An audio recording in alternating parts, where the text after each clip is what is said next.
Good afternoon. Thank you for being with us at Crossroads. I'm Connie Ryan. I'm the Executive Director of Interfaith Alliance of Iowa and Action Fund. And we are very glad that you chose to be here with us either in the room, in person, or online. We have a number of folks joining us there as well each time. And so that's been a great tool for us to reach even more folks with our conversations. Crossroads at its core is really about civility and how do we have good, deep conversations on issues that matter in our communities. And so we tackle a lot of different topics. And today we're going to talk about equity in public schools. We originally had Terry Caldwell Johnson, president of the Des Moines School Board, who was to be with us, and she had an unforeseen conflict that came up, and she let me know that right away. And before she even let me know, she had already arranged for Superintendent Matt Smith to be with us, so that was awesome. And I think that's a pretty good substitute. Although I would say really there's no substitute for Terry, but Matt will do a great job as well. So thank you for being here, and it's my pleasure to introduce Matt Smith, who began his 20-plus year career in education as a teacher in North Houston. He then served as a secondary school principal before moving to Des Moines in 2010 to become principal of North High School. In 2012, under Matt Smith's leadership, North High School was selected as one of the College Board spotlights on schools for their efforts in increasing advanced placement courses, and was named by the U.S. Department of Education as a school of focus for its innovative use of school improvement grant funds for professional development. Superintendent Smith transitioned from building administration to the district office in 2013 as the Executive Director of Learning Services before being promoted to Chief Schools Officer in 2014. During his tenure as Chief Schools Officer, DMPS received the prestigious Wallace Grant for the Principal Supervisor Initiative, for which he served as Project Director, and led the transformation of central office and the Principal Supervisor role to impact the instructional capacity of school teachers. In July of 2018, Superintendent Smith was named to the position of Associate Superintendent at Des Moines Public Schools. And then last summer, June 2022, he became the interim Superintendent of Des Moines Public Schools. So will you help me to welcome Superintendent Matt Smith?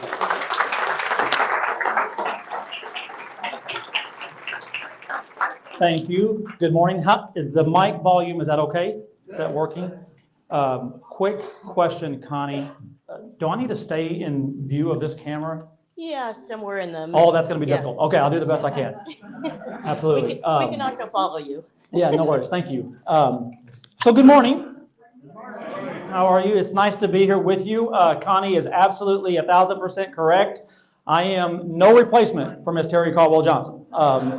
She's amazing, and I will do the very best I can to maybe offer up some thinking and some practical solutions for achieving equity in public education. So, which is quite the topic. So when Terry called me and said, hey, would you mind filling in? I said, sure. And then afterwards I said, what's the topic? And she said, achieving equity in public education. I said, that's a really big topic. And so we're going to bring that down a little bit today, because here's what I believe to be true in my experience and in my conversations on a daily basis around equity in education, is a lot of times it's really, really easy to live at the philosophical and the conceptual level of equity. Where the rubber meets the road is when we start putting these thoughts and ideas into action, and we actually begin to look for equitable results and outcomes for our children and for our staff and for our families. So the presentation today that I will do my very best to keep within this 25 minutes is around taking what is often a conceptual thinking around equity in education and bringing that down to some very granular, practical steps that we are both taking in Des Moines, and that I would ask of you as a community member and as a neighbor and as a supporter of education. So thank you. So a few things. I'm going to frame this particular presentation in 4 concepts. One is people. The other is around actions and interactions, policy and practice, and then resource allocation. If these 4 components are not in play in concert with one another, it is difficult to achieve equity in education. It is difficult to achieve equity in any situation. You got to invest in people, you got to invest in policy and practice, you got to invest in actions, and you also have to invest in resource allocation. And in that last one, I would offer about maybe a reassessment of your allocations. So that's part of what we're going to talk about today. Those don't have to work in any sort of order. I've got them in an order, but they don't have to act, they're not linear. They must work in concert with one another in order to achieve equitable outcomes for our students and for our families and for our staff. So we're going to jump in a little bit as a practical example of what it means to invest in people and why that's so important. When we talk about equity in public education and how to achieve that, people are the key. People are not the problem. They are the key. And if you don't invest in your people, in their professional learning, in their training and development, and specifically in their mindsets around equity, you will not get very far. As an example of what we're trying to do in terms of our investment is the Blue contract. There's lots of examples. I'm just going to lift up one for each of these particular components. When you look at this Blue contract, this is an alternative contract that we offer to teachers, and I'm glad to see Josh with DMEA is in the room with us, that allows us to pay for the continuing education of new teachers to achieve their master's in a track that is oriented and anchored in social justice, equity, and anti-racism. That's the offering, right? Thank you.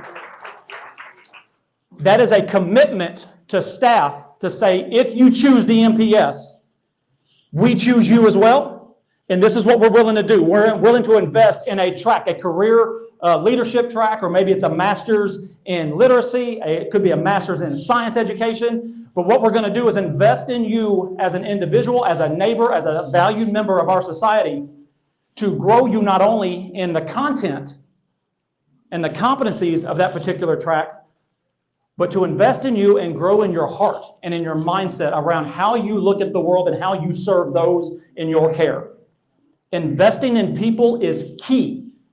This is one example of some of the investments that we're making in Des Moines, because this is actually how you move the needle for equity in outcomes in public education. An investment in interactions and actual actions. There's a lot on this slide. It would take me about 3 hours just to describe to you all that's on here. So I'm going to summarize it for you. This is representative of moving into our community. This is about 2018, 2019, and having a year-long problem-solving process around how we achieve equitable outcomes in literacy and algebra specifically, where we met with community members that included families, included business partners, staff, students, leaders. We talked for a year about what we are going to do in order to create an environment where all of our students are thriving, each and every one of them, so that we can achieve equitable outcomes with students. And what came from that year-long problem-solving process were 7 levers. These levers represent outputs. What we are after and what we recognize in order to achieve equitable outcomes for students is you have to invest in the whole child. We are not a credit factory as an education system. It's not about dishing out credits. Credits are a part of what we do. What we're about is investing in the whole child.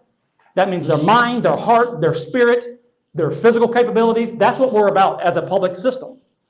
It's pouring into the entire child. In order to do so, you have to have outputs that are measuring whether or not students feel safe, that are measuring whether or not students have a sense of well-being, whether or not they feel a sense of belonging.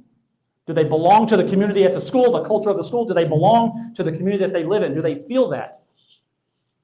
There has to be an investment in those foundational outputs so that what you see at the top level there, what we call a universal tier, students come into school ready to learn.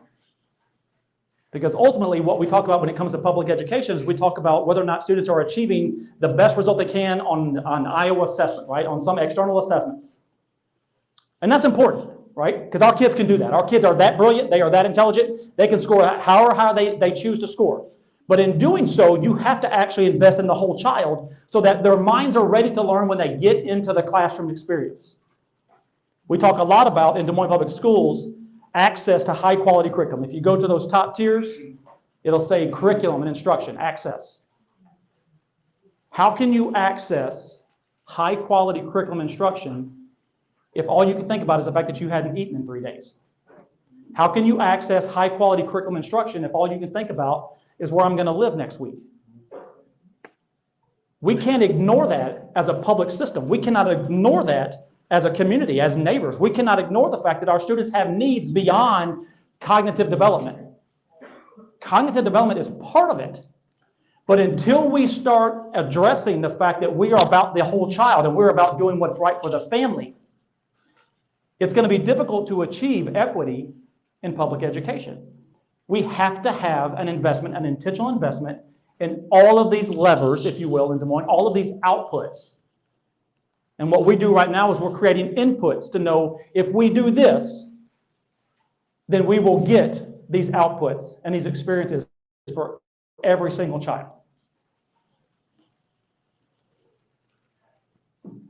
We also have to invest in policy and in practice. So there's 2 slides that I'll use to represent this. And again, a lot of times I'm going to just try to emphasize the point. What I'm trying to offer you today are some very practical steps that can be taken to achieve equity in public education.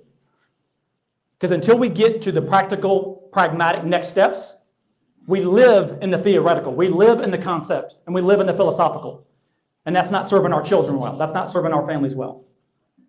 Being thought partners is great as long as those thoughts become placed on a sheet of paper and we begin to act on those. So what this represents is an investment in policy. We're in difficult times right now in education. I have never been more proud of a board to be able to work for a board that says, these are difficult times. Here's your focus. Get your plan together, get your people together, invest in them, and now go to work and make sure that you are achieving equitable outcomes for our students. As you can see that the goals are listed on there, there are 2 goals specifically of 3 that call out and represent our systemic lack of service for Black male achievement. I've never been more proud of a board that would say, we're going to call that out, we're going to put that as a goal right in front of you, and you're going to put in place steps and in inputs and investments to make sure that we achieve equitable outcomes for our students that are the least served in our district. That is how you move the needle towards creating equitable outcomes for students and education. You don't continue to talk about we're going to just ensure that everybody gets the same. We have to ensure everybody gets what they need. And what we know based on our outcomes, based on our data in Des Moines Public Schools, is that our Black male students have not been served well. Our system of supports have not served our Black male students well. They have not served our LGBTQ plus students well. We know that. Our data will tell us that. And so now what we have to do is act on the fact that we have a policy in place and our practices must follow suit. Connected with that are these guardrails. These are relatively new. They started this school year. And when you know it, I'm an interim superintendent, and they started guardrails this school year. So that's how that works. So the guardrails represent the values of the community. Read through those real quick. Is there a value that you don't agree with?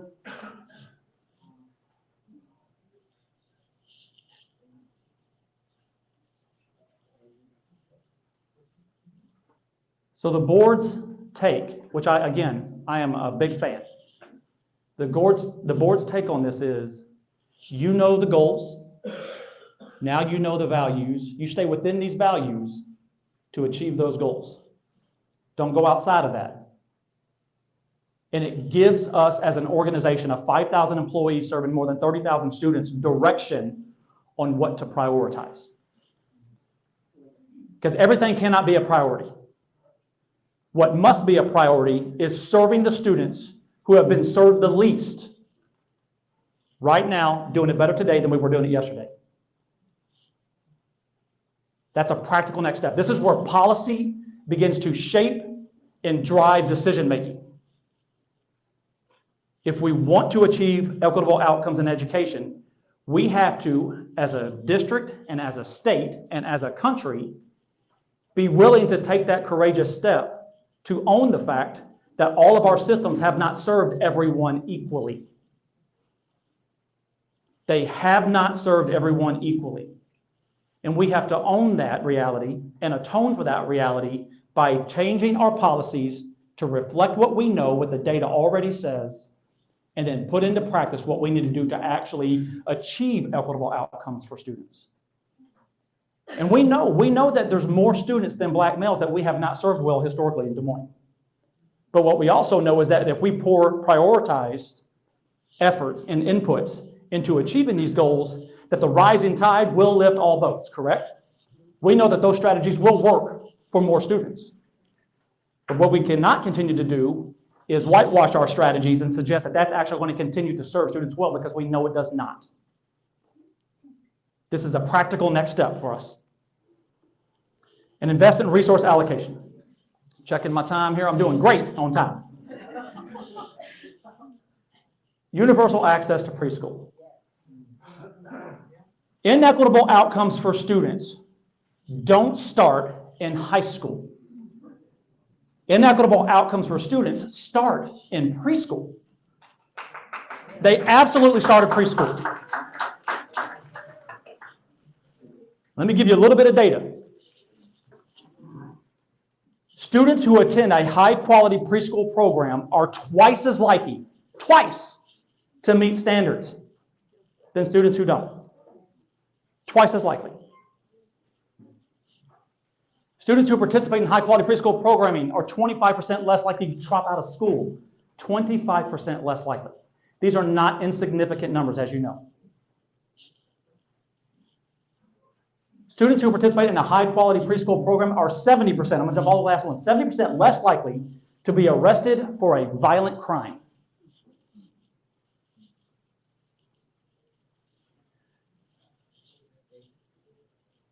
Right now, we have a voluntary preschool program in the state that is funded at 0.5, right? Which means we get about 2 hours a day for 5 days. That's 10 hours a week. That's not enough. That's not enough. We've known these statistics since 2014.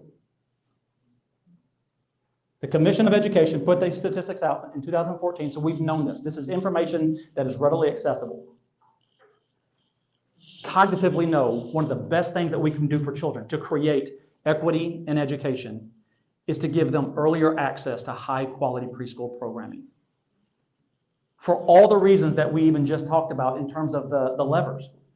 It's not just about a cognitive reason that is good for children. It's good for their social emotional well-being. It's good for their ability to actually learn how to create moments of empathy and understand what empathy actually looks like and feels like at an earlier age. There's a reason why these statistics are the way they are. And you know as well as I do that these statistics are even worse when you start talking about populations that of BIPOC. For our black and brown neighbors and family, these statistics are even worse if they don't have access to high-quality preschool programming. So what do we do about that? We know this, right? This is a practical next step to create equitable outcomes. So our one legislative priority this year is preschool. It's the only one. It doesn't mean that we don't care about other things. We absolutely care about other things. But we know and we believe that if we say this is the one priority that's going to change outcomes for students, because it's not just an investment in the 4-year-old experience because of the data that you just saw, it's an investment in the family. Parents get to go back to work if their children are taken care of and supported all day in preschool. If we want to create equitable outcomes in education, in public education, allow students access into that 4-year-old preschool classroom and allow their parents to go to work without having to worry about if they're going to be able to come back and get them picked up at 11 o'clock, or have to go take them at 11 o'clock. That's what we call it. It's a workforce issue. A workforce issue is actually a threat to public education. They're not disconnected. They are inextricably linked to one another. When parents feel safe to go to work because they know their children are taken care of all day long, they can actually put their mind and their spirit and their heart into the work that they need to do to support their families. Public education and finding that equity is not just about the child. It's absolutely about their family. That's what we have to actually focus in on. A little bit more data for you. 1 in 7 children in Iowa live in poverty. 1 in 7. Students on free and reduced lunch in Des Moines Public Schools is about 76%. The last time I looked at it, it was actually closer to 78%. We're ticking up now. The outcomes that we talk about, the percentages that were just displayed for you, are magnified and amplified if you are a student living in poverty. It's not access if you don't have the choice to get there. You got to have funding to be able to do so. So you could probably bet that I'm going to jump in a little bit into funding, because we can have the people, we can have the policy, we can have the practice, but if we don't have funding, then we begin to lose steam in our efforts. So how do we do that, right? So what is the funding that actually drives this? If you look at that bottom sort of category there, it talks about certain programs and weighting of students. Every student in Iowa right now receives the same amount of money. Now I ask you, if everybody receives the same, if it's equal, is that even remotely equitable? And we know this. We know this. Having everybody receive the same already suggests that we're not about equity. We're about equality. And equality is a good thing. Don't get me wrong. That's a good thing to have. But we can have both. We can absolutely have both. Here's the look at the supplemental state aid over the last 10 years. 1 in 7 children in Iowa is living in poverty. And the percentage of funding to support students and families is actually going down. We know that students in poverty actually need more. They need more supports in order to achieve equitable outcomes. But we're getting fewer and fewer funding streams over the last 10 years. This is going to have an impact on public education. It's going to have a negative impact on public education, without question. It forces the squeeze of districts to prioritize, what are we actually going to spend our money on? We're going to spend money on feeding children. We're going to spend our money on making sure that our families have supports that they need, or we're going to actually teach algebra. These things are not juxtaposed to one another. You need both. You got to have both. You got to pour into the physical development of students and their families. You got to pour into their hearts, to their minds, to their spirits, in order for this to actually take hold to begin to achieve equitable outcomes for students. And again, when it comes to spending authority, I'm going to show you a slide, actually. This is going to set it up. Look at this slide.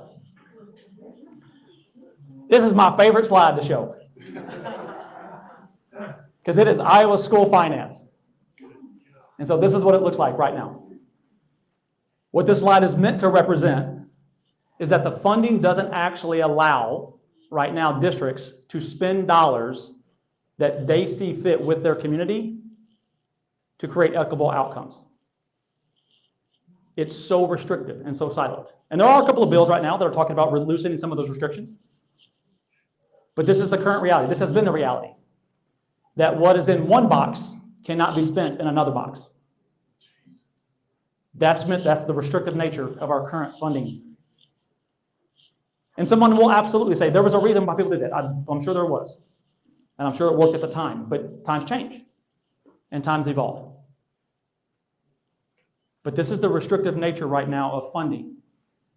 And this is where myself and colleagues, where we have to, again, how might we actually work through this with our students in the forefront of our minds and in our hearts? How might we work through some of these restrictions to leverage the dollars to optimize the learning experience for students while we're trying to pour into their heart, minds, and full physical development?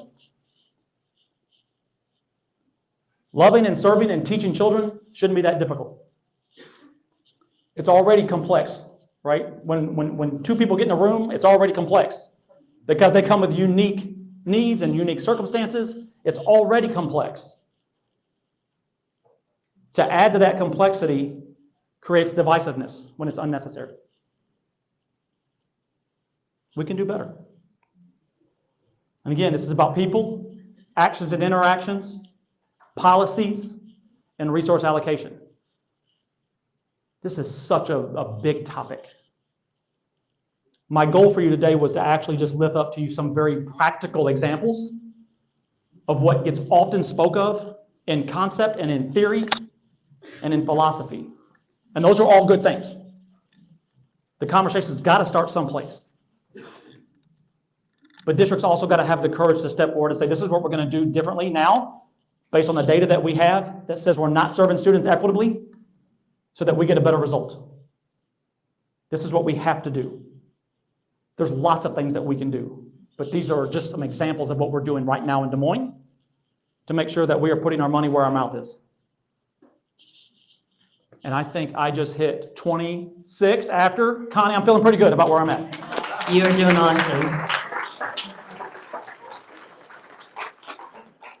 It is our practice at Crossroads that if you'll just raise your hand and catch my eye, I will bring the microphone to you. And if you catch my eye while the other person is talking, then I know where I'm going next. So I'm going to Sheena first. Sheena Thomas.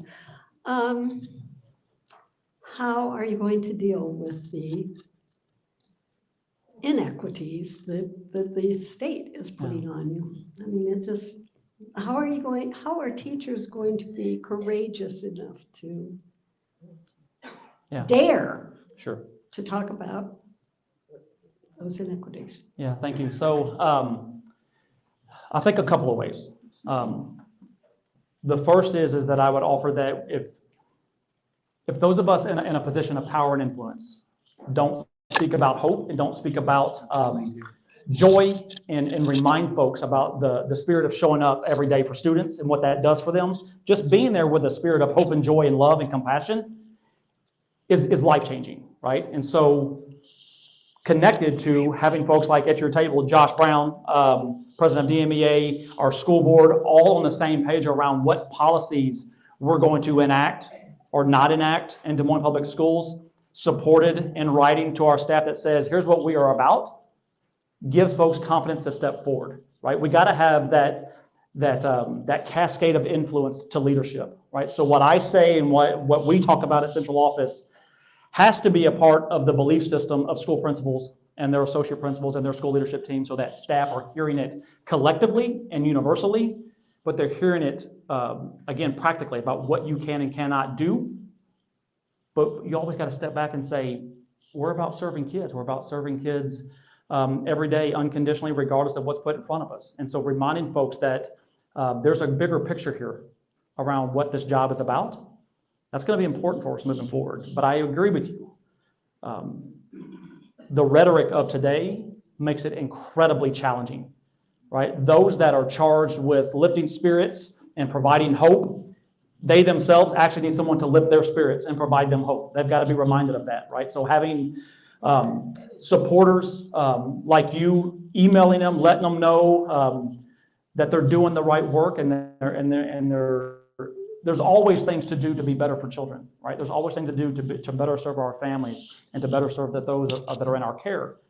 And thank you for showing up today. Thank you for being there. Thank you for putting your best foot forward and doing the best you can to serve those children. And please come back tomorrow, right? I mean, we got to continue to have those kind of conversations. It can't just be about the divisiveness. We've got to continue to lift up hope and compassion and make sure that is part of our everyday rhetoric. I forgot to say that if you're online, please put your questions or comments in the chat and we'll get to those as well. Well, my question has to Phil Sickles, by the way. How much energy and staff time do you unfortunately have to dedicate to just dealing with the problems that come down that change on a daily basis? because from the state. Sure. Since the state, we talk about what the schools can do, but at this point, the state is unfortunately really making it difficult for you to do what we all grew up with, which was teaching. Yeah. And I just wonder how much time, if you can tell me that. Yeah. More than I care, to be honest with you. I personally, I spend a lot of time with it. I do my very best not to engage my direct supports in that unless I can help it. It really, really depends. I will tell you that where I do find I spend a lot of time is trying to, again, speak to that idea of hope and stick with itness, with staff when they feel like the train is not going down the right track, and reminding them that every day when you show up, the train that you actually just boarded is the one that serves children. And so that's always going to be the right way to go, right? And so we're going to continue to do that in the face of whatever adversity that we have.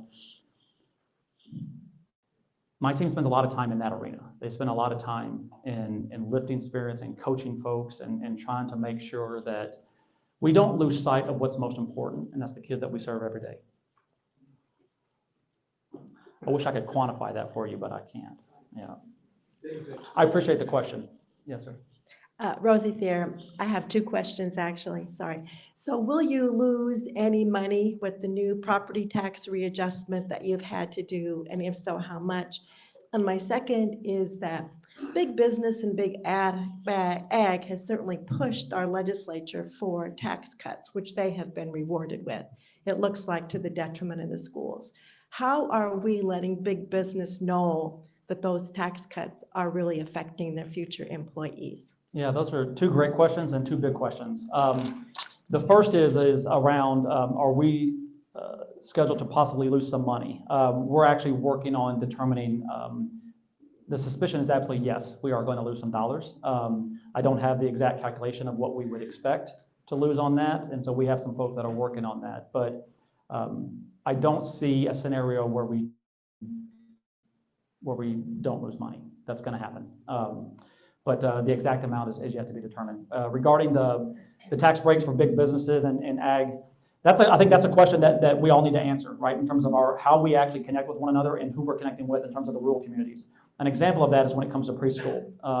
I know our community legislative action team that is parent-led, as well as our school board members, have taken upon themselves to reach out to rural district school board members and parents to talk about the preschool opportunity in front of us, because it unites all of us, right? And that's what it brings us all to the same table for the same reason, looking for the same outcomes for students, particularly in preschool. I do believe that strategy is the right strategy to move forward with as it relates to actual just supplemental state aid and what we might be able to get from our legislature moving forward.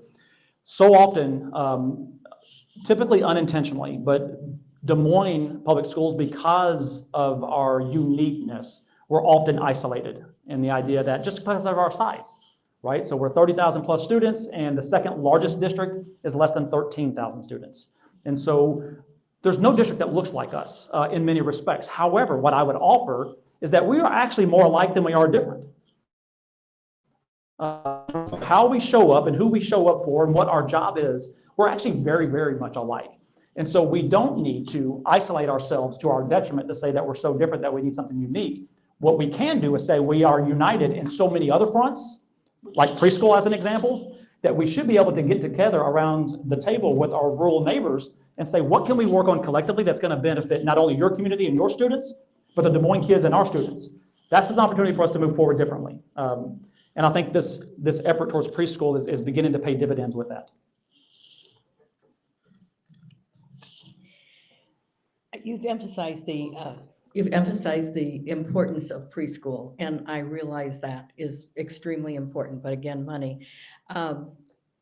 Volunteers are reading in many of the preschools. I do that, and since October, the class that I'm reading to has had 3 different teachers. Reason being, they're finding better paying jobs. What can we do to increase emphasis and get more money to preschools? Yeah, I think you should be sitting next to Josh, the DMA president. I agree. Salaries for folks, and recognize in teachers, lots of staff members, all staff members in every respect. But as the questions about teachers, we do have to look at raising the pay for teachers for sure. It's a competitive market now. You know, what's the phrase? It's a buyer's market. It's definitely a buyer's market right now for teachers. And we've got a lot of competition around us in our suburban and rural neighbors. And we've got to be a competitive market in order to make sure that we are retaining and recruiting high quality teachers to be in front of our children.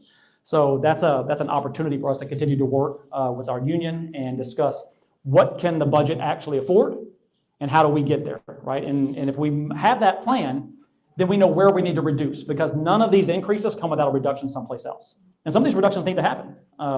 It's time that we prioritize what works for children. And so we have to continue to look at that. And we do know what the research says about teachers, right? Around their impact on student outcomes. There is no higher leverage outcome for a student than that of a high quality teacher in front of them. Research has been clear for many, many years about that. The number two impact is a principal, high quality principal. That's what we know. So we have to make sure that our resources and our allocations are prioritized, making sure that those positions specifically are funded at the level that is competitive in our market, and also continue to bring them back to Des Moines Public Schools. I think it's a great question. I wish I had a better answer for you, but I know it's a need for us. Bryce Oakley, question. A violent attack on any school in America is an attack on every school in America. My specific question is, what policy has the school board to equip a school district to respond in both individually and collectively when those occur? And teachers bring hope to the classroom. Terribly important to be prepared to deal with that issue. How do you address that? Yeah, so if your question, I'm going to repeat it back to you, tell me if I got it correctly. Around what is the policy and or practice that the Des Moines Public Schools is implementing to guarantee safety for students, right? Is that related to gun violence? Is it related to violence in general? And explaining violence elsewhere as it reverberates within 24 hours of an attack has an effect on your school district. It absolutely does. So part of the policy is written in those guardrails around the values of the community and what the board is representing.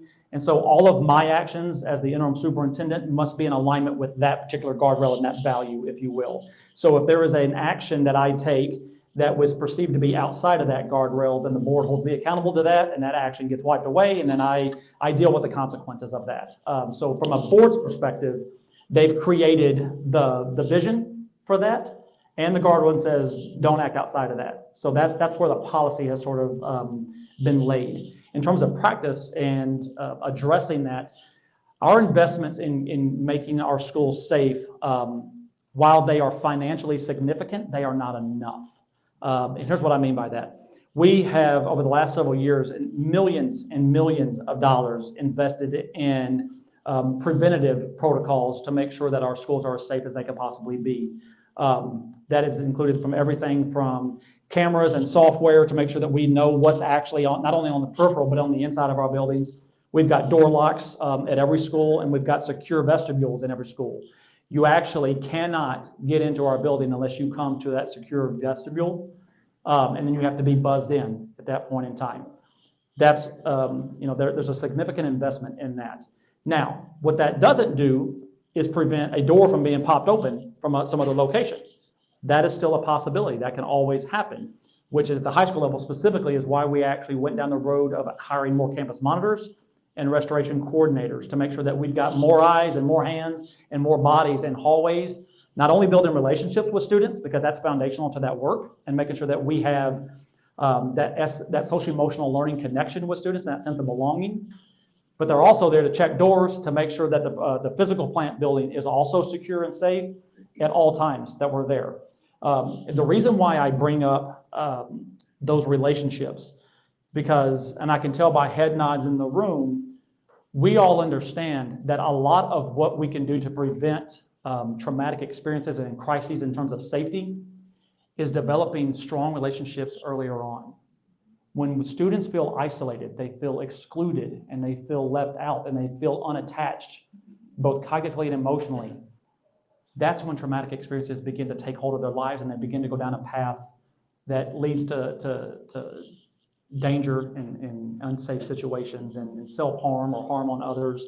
We have to be an organization and a system that believes in making those connections with children, not only because it's the right thing to do for humanity, it's the right thing to do to keep them emotionally connected to us so that they grow up healthy and strong and believe in empathy and serving others. We have to do that as a part of our safety protocol and part of our safety plan. Just limiting access to the building doesn't solve the problem or the crisis of mental health. We have to be a part of that solution as well. Is that helpful to your question? Well, I was more concerned, if I may say so. Sure. With how you explain something that happened yesterday in Florida.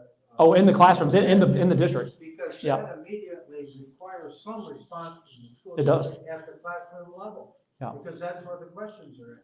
Yeah, and that's an area that we probably do a better job of, because when things, unfortunately, right now, things are happening all the time, right? They're happening all the time, all over the country, all over the world. And there is a definite balance that we have to strike around what do we know, how are we processing that as a human being, as a human race, how are we processing that, knowing that there's pain and suffering that has just taken place based on a shooting across the country. And what does that mean for us? And how do we cope with that? How do we process that? But also, what are we doing to prevent that? Those conversations do take place, but they have to be balanced with how frequently we're having these conversations, because unfortunately, they're happening more than anybody would ever choose. We have a question from online. Carla asks, Iowa treatment of education is not what it was in the past. What is your vision on the future for the Des Moines Public Schools? Carla. That's a great question. What is my vision? All right, I may get a little soapboxy.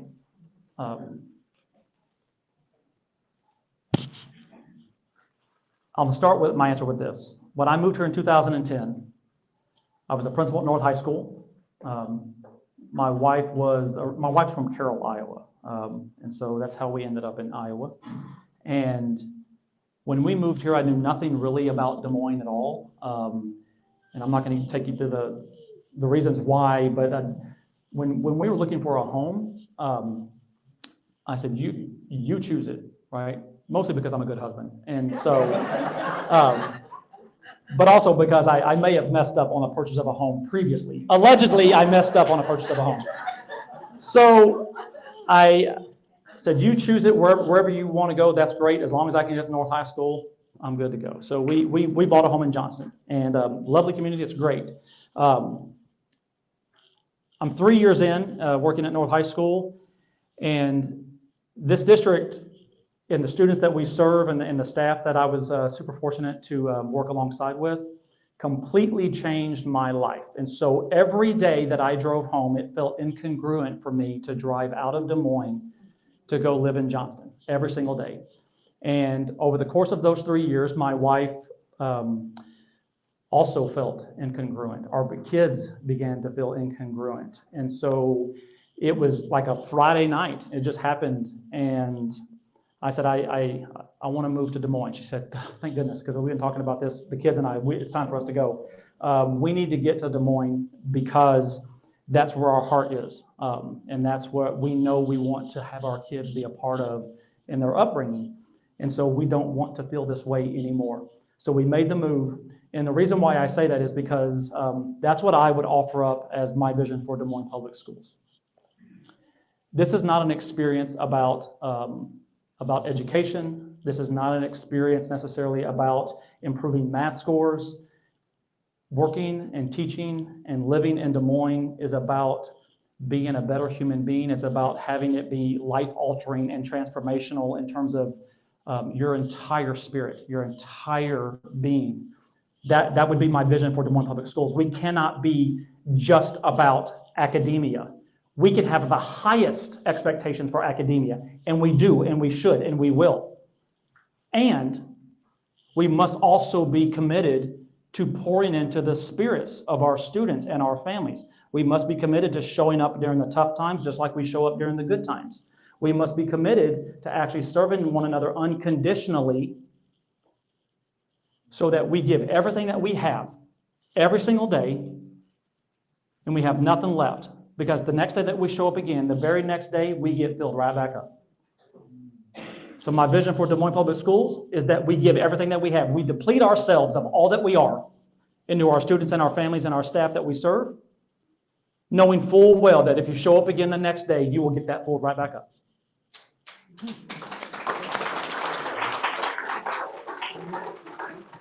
So my name is Elsa, and I have a background in early childhood special education, worked for a number of years in North Carolina with preschool.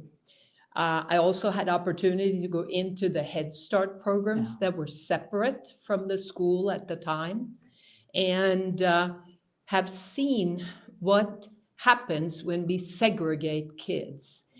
And we're here for equity. And I, as a teacher and working in a preschool classroom, have seen over and over again that our kids teach each other. Okay, there are things I could not do that some other little munchkin in that room could do for each other. So we did a program called a mobile preschool program.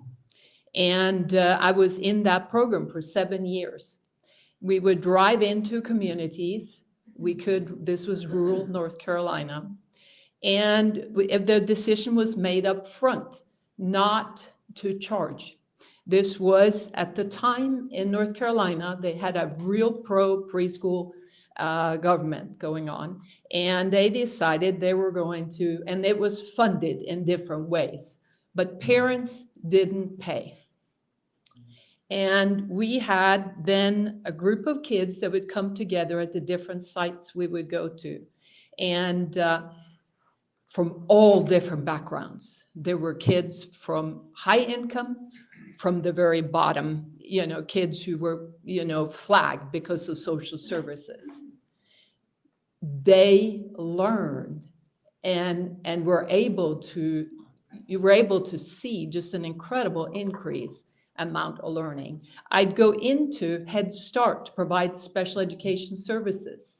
These were separate, based on income. And it was a living nightmare to go in there. They didn't have the funding to pay certified teachers, okay, pay for teachers with certification. So these were people with maybe 2 years of college working with some very difficult kids.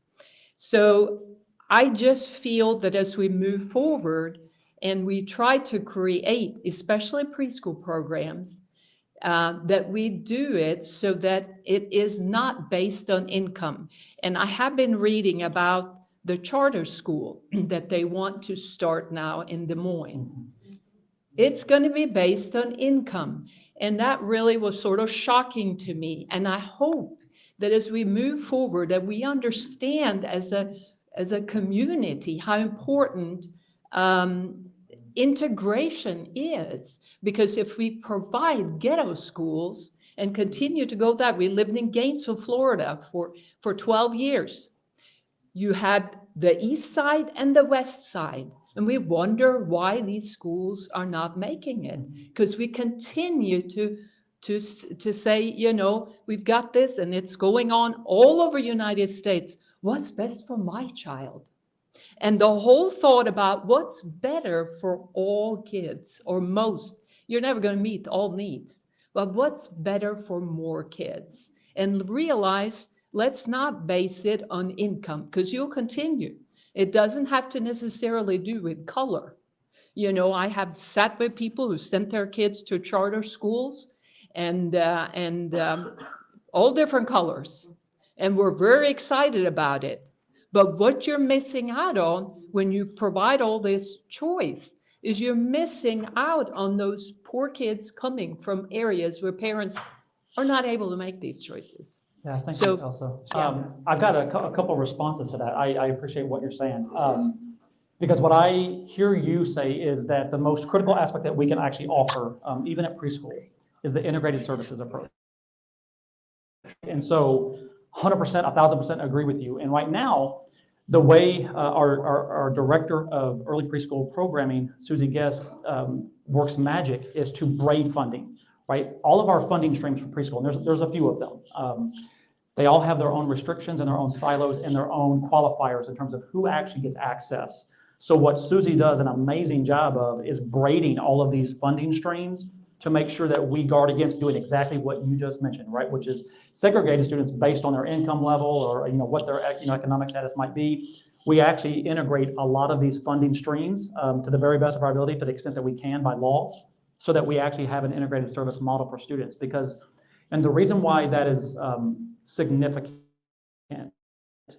to your point around access, one of those levers that we talked a bit about, one of those outputs that we develop with our community is around high quality access to instruction and curriculum.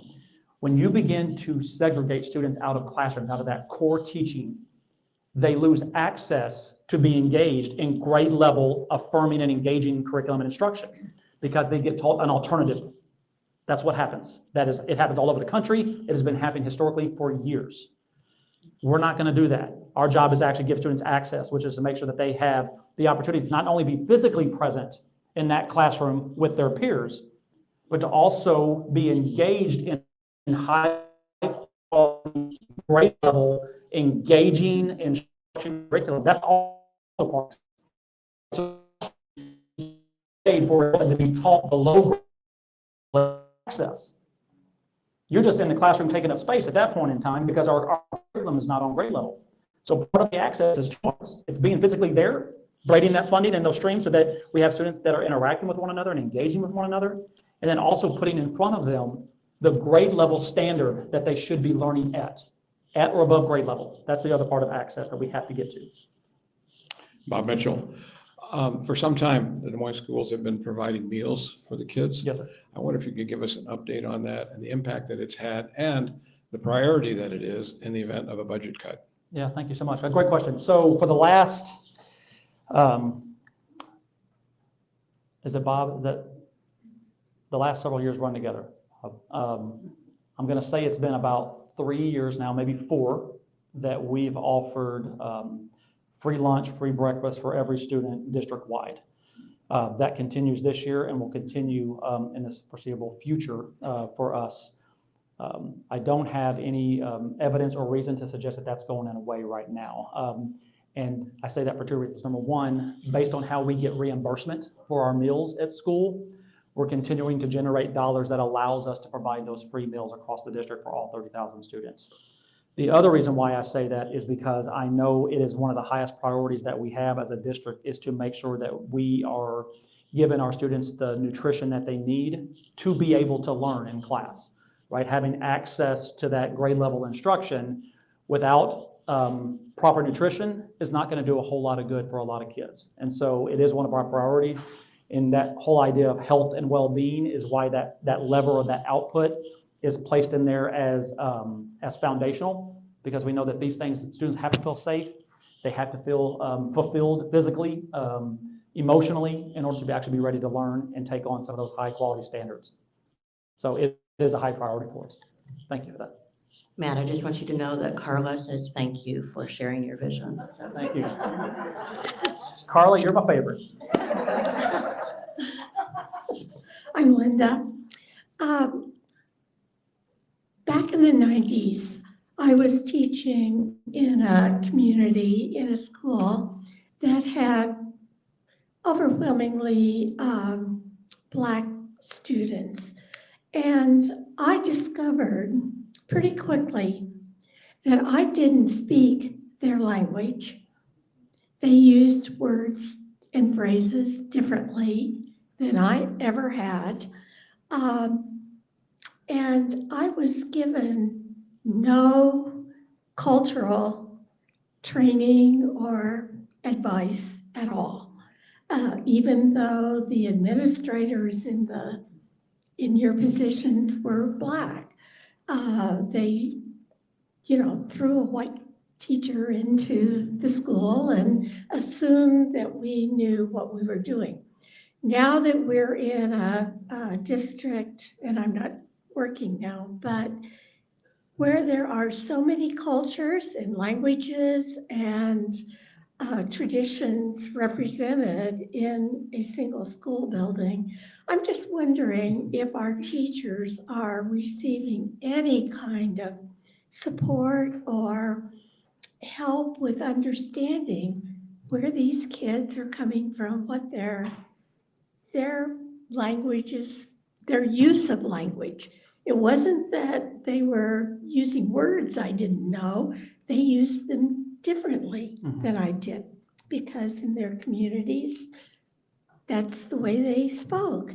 I'm just wondering if there's support and training for teachers. Yeah, there is support. And I can talk a little bit about some examples of that support. I would caveat it, though, that there's never enough support. There's never enough training for teachers. There's training and professional learning and talking about the work, and then there's doing the work, right? And so balancing those two out is kind of where you have to find the sweet spot and the magic. But a couple things that we've done over the last several years to support staff training is, one is, again, going back to mindset, right? Around what do we know about ourselves? Not mindset about everybody else, also for sure, but mindset about what do we know about ourselves? What do we know about our own culture, our own racial identity, our cultural identity, our ethnic identity? What do we know about ourselves? And how does that show up in our spaces? How does that show up in the building, in the cafeterias, in the classrooms? And knowing yourself is critical as you enter into a classroom space where there might be 35 different home languages spoken. There might be students that are representative, which happens at Des Moines right now. We've got more than 100 birth countries of origin in Des Moines Public Schools. What an incredibly rich environment to learn from folks and to ask questions. So a lot of our trainings are around how do you create that inviting classroom, that welcoming classroom, to learn about the student's culture so that you can actually incorporate that into the lesson. Because I love the way you phrased it is as a teacher, how do I learn that? Because I think that's the mindset. Oftentimes what we've asked teachers to do is to be the one that knows everything, is to be the one that is doing all the dictating and all the teaching. What we know that there's a time and place for that. What we also know is that our students bring so many unique experiences that they can teach us as well. And so being open to that and being inviting into the idea that we can learn from our students as much as they can learn from us is part of the training that we have with teachers. Connected to that is actually making sure that our curriculum is representative of the students that we serve. And so over the last couple of years, we've been revamping and actually replacing our curriculum with curriculum that is oriented towards social justice and reflects the students and the families that we serve in Des Moines Public Schools. That training in that curriculum is a support for staff and for teachers to know how to deliver that curriculum in a classroom where there are multiple languages spoken. It is a multi-race, multinational district, and you're going to see that reflected in our classrooms too. We can be better at it. There's always more that we can do, but we do have some very practical things that we've engaged with, and we're starting to see the fruition of those take hold in our student outcomes. I think that's a great question. Before we clap. And stand up and clap. And stand up and clap and give them all of that. I'm going to ask you one last question, Sure. and we're running out of time, but I want folks to know, and Ro reminded me of this question. What can the community do to be of support to Des Moines Public Schools at the top level, but also within the schools that are in their neighborhoods? A lot of folks are people of faith and come from faith communities, but not all in the room. Sure. So it's multi something or other.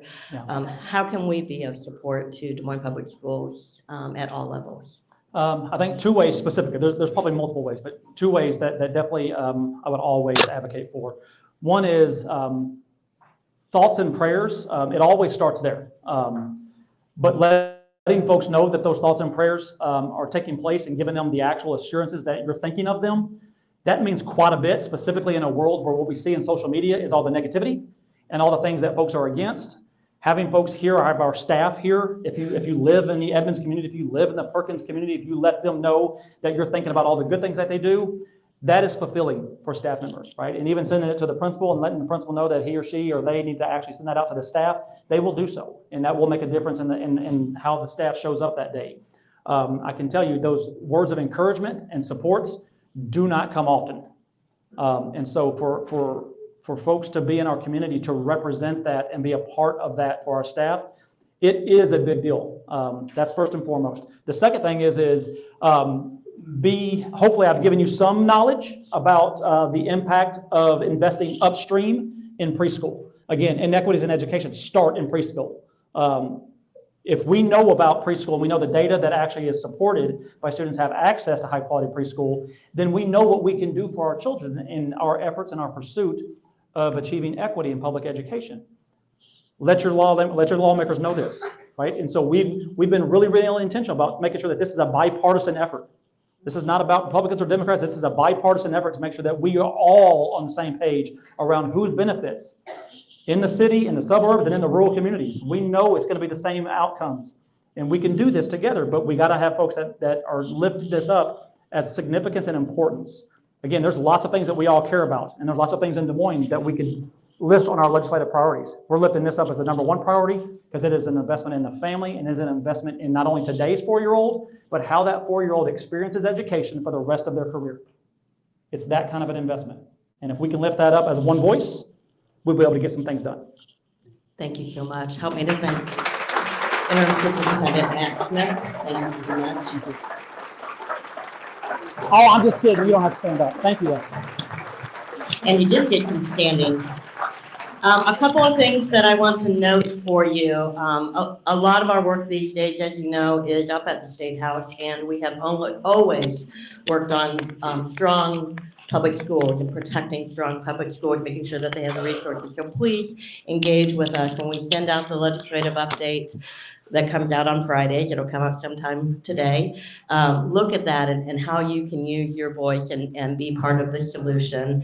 And then also, we have a website called faithful-voices.org, faithful-voices.org. That is our project on racial justice work.